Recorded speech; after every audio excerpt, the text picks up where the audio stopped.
भाजपा का मानना है कि चुनाव लोकतंत्र का पर्व है। बिहार में वंशवादी भ्रष्टाचारी जंगल राज वाले हारेंगे। लोकतंत्र के रक्षक बिहार को विकास के पथ पर तेजी से आगे बढ़ाने वाले नरेंद्र मोदी जी और नीतीश कुमार जी का गठबंधन, राष्ट्रीय जनतांत्रिक गठबंधन जीतेगा।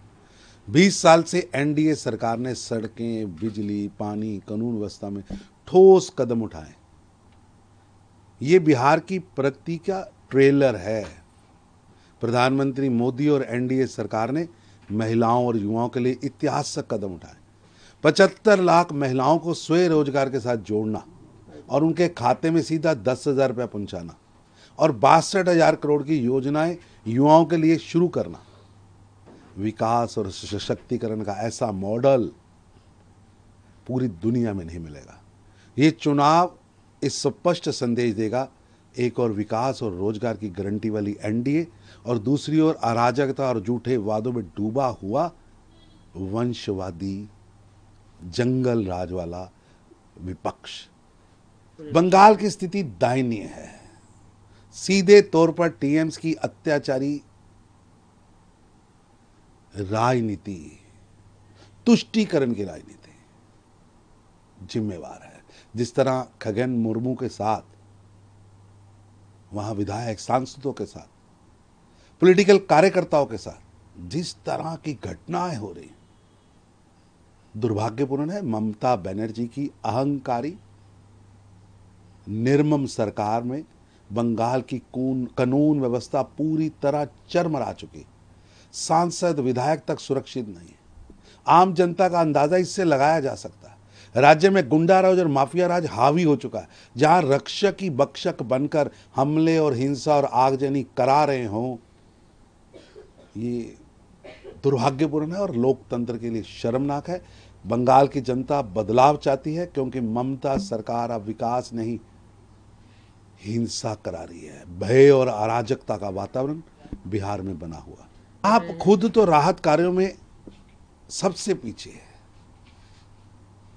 और दूसरी तरफ राहत कार्यों के लिए आगे आई भारतीय जनता पार्टी के कार्यकर्ताओं पर हमले कराए जा रहे हैं। घर पर लगा झंडा देखकर आंकलन किया जा रहा है। कहां पोलिंग वोट हुआ था, किसको पोल हुआ था, इसको सोचकर विचार कर राजनीति की जा रही है। डिजास्टर है।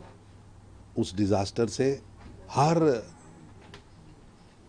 जीव, हर मानव की सहायता होनी चाहिए, लेकिन ममता बनर्जी का जिन्ना मॉडल दुर्भाग्य।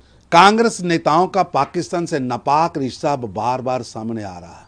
कभी राहुल गांधी हो, गौरव गोगोई हो, ये देश की सुरक्षा और अस्मिता पर सीधा प्रहार है। पाकिस्तान की सेना का गुणगान करना और उनकी मीडिया की धुन पर नागिन डांस करना और दूसरी तरफ भारत की वीर सेना का अपमान करना, ये कांग्रेस का असली मानसिकता और कांग्रेस की मुस्लिम लीग प्रस्त सोच का प्रमाण है। कांग्रेस पार्टी ने अपना एजेंडा व झंडा मुस्लिम लीग के कार्यालय में गिरवी रख दिया है। ये स्थिति केवल दुर्भाग्यपूर्ण नहीं बल्कि शर्मनाक, निंदनीय और चिंताजनक भी है कि एक राष्ट्रीय पार्टी के नेता पाकिस्तान जैसे दुश्मन देश की भाषा बोल रहे हैं।